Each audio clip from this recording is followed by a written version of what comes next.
السلام عليكم ورحمة الله وبركاته. أهلا بكم أعزائي متابعين قناة الرياضيات. معي من عبد الله، واختبار هندسة أوجد مساحة المثلث الأزرق. معنا هنا في مربع في الداخل، هنا مقسم إلى في أضلاع معينة موجودة، قسمت لي الشكل إلى في الداخل إلى في مثلث قائم كما نرى أهو.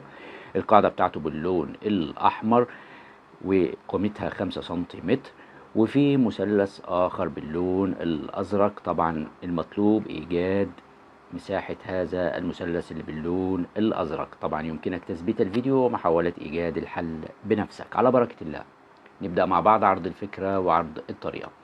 لكن رجاء اللي بيشوفنا لأول مرة اشترك في القناة ويفعل زر الجرس ليصله كل جديد، والباحث على أسئلة الهندسة يجدها في قائمة التشغيل في قائمة بعنوان اختبارات الهندسة، بجانب قائمة أخرى للهندسة أساسيات الهندسة من الصفر. في بداية الأمر هنا لو جينا ننظر للمثلث القائم اللي موجود معايا هنا القاعدة 5 سنتيمتر. طب لو جينا إن احنا نوجد مساحة المثلث اللي هو باللون الأزرق، معروف إن مساحة المثلث بتساوي نصف القاعدة في الارتفاع. طيب أنا هنا مفروض إن أنا هعمل عمل معين، هنا أبتدي أعمل امتداد عشان أعمل مثلث هنا يكون هذا المثلث مثلث قائم وفي نفس الوقت يتطابق تماما مع المثلث اللي موجود معايا هنا باللون الأصفر ده.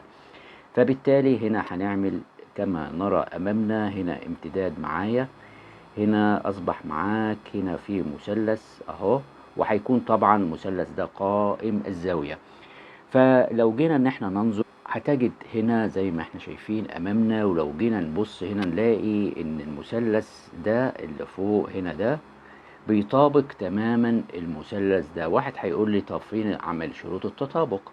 هقول لك التطابق معاك طبعا الزاوية هنا، الزاوية دي قايمة والزاوية دي قايمة هنا، وبالتالي وفي زاوية هنا كمان هتكون معاك الزاوية دي. لو جينا ان احنا طبعا دي قايمة، يبقى اي زاويتين الفا زائد بيتا بيكون مجموعهم 90 درجة. يعني لو قلنا الزاوية دي الفا يبقى الزاوية اللي تحت دي تكون ايه؟ بيتا. تمام. نفس الشيء هتكون دي الفا يبقى هنا دي بيتا، يبقى الزوايا دي ايه؟ متساوية. فبالتالي احنا نعلم هنا ان طبعا هنا والضلع ده طبعا في الضلع ده بيساوي الضلع ده. لو احنا افترضنا لان ده مربع اكس هنا، والضلع ده بيساويه اكس، لان في الاصل الشكل كله الخارجي بيكون ايه؟ مربع. فبالتالي هنا الضلع ده اللي باللون الاحمر 5 سم هيكون مماثل له 5 سم، وده اللي يهمني اللي انا محتاجه، لان ده يعتبر ارتفاع لمين؟ للمثلث اللي باللون الازرق. فبالتالي مساحة المثلث اللي باللون الازرق بتساوي نصف القاعدة في الارتفاع. نص القاعدة في الارتفاع. طب انا عندي هنا النص زي ما هي اهي.